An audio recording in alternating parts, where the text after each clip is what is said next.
तो मैं उसे क्यों मारूंगा? क्यों लूंगा मैं उसकी जान? उफ, तुम्हारी ये बकवास सुन सुनकर मैं बहुत पक चुका हूं। और कितनी बार कहोगे तुम ये सब, और कितनी बार सुनूंगा मैं? मुझे लगता है तुम ऐसे नहीं मानोगे, है ना? सर, मैं आपको अब कैसे समझाऊं भला? आप मेरी बात सुनने को तैयार ही नहीं है। मैं क्या करूं? इन दोनों की ये बातें सुनकर उस कमरे में बैठे हुए तीसरे आदमी ने कहा, इंस्पेक्टर, आप थोड़ी देर बाहर जाइए। मुझे इनसे अकेले में बात करनी है। मुझे जानना है कि दरअसल उस रात हुआ क्या था। अरे पर वो सब इसकी मनगढ़ंत कहानी है और कुछ भी नहीं। ये अपने आप को बचाने की कोशिश कर रहा है बस।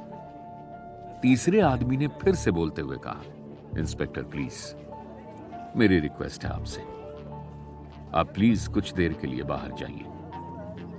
मुझे एक बार इनकी जुबानी सुनने दीजिए कि आखिर उस रात हुआ क्या था। हो सकता है इस केस से जुड़ा कोई सुराग हमारे हाथ लग जाए। पुलिस वाले ने उस तीसरे आदमी की बात मान ली और गुस्से से उसकी तरफ देखते हुए कमरे से बाहर निकल गया। अब उस एक छोटे से कमरे में उन दोनों के सिवा और कोई भी नहीं था। ये दोनों आदमी बीच में पड़ी हुई टेबल के आमने सामने बैठे हुए थे।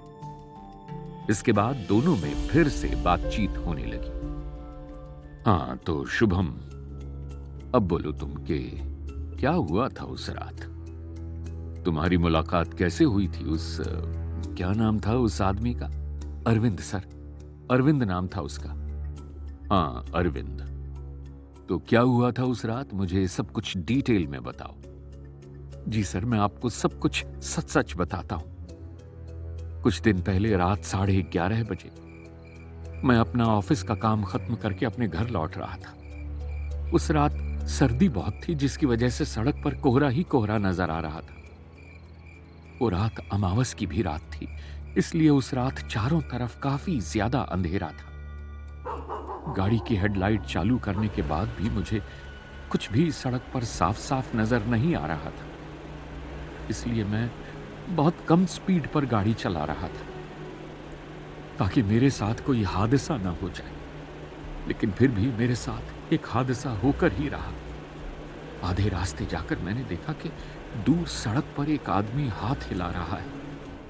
मैं उसे देखते ही एक बार तो घबरा गया और मेरे मन में न जाने क्या क्या विचार आने लगे। फिर भी मैं धीरे धीरे से गाड़ी बढ़ाता हुआ उस आदमी के पास पहुंचा और पास आने पर मालूम हुआ कि उस आदमी ने काफी ज्यादा शराब पी रखी है, और इतनी ज्यादा शराब पी रखी है कि वो आदमी ठीक से अपने पैरों पर खड़ा भी नहीं हो पा रहा था।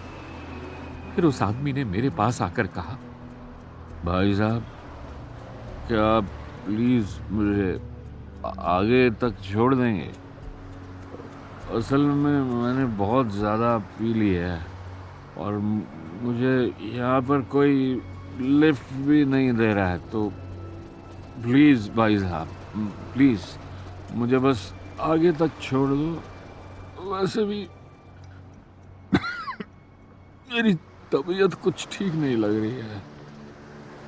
उस वक्त उस आदमी की हालत इतनी ज्यादा खराब थी कि उसे देखकर मेरी जगह कोई भी होता तो उसकी मदद करने के लिए मना न कर पाता, और फिर ऊपर से वो मुझसे इतनी ज्यादा मिन्नतें करने लग गया कि मैंने भी कुछ बुरा नहीं समझा और ये सोचकर उसे अपनी गाड़ी में बैठा लिया।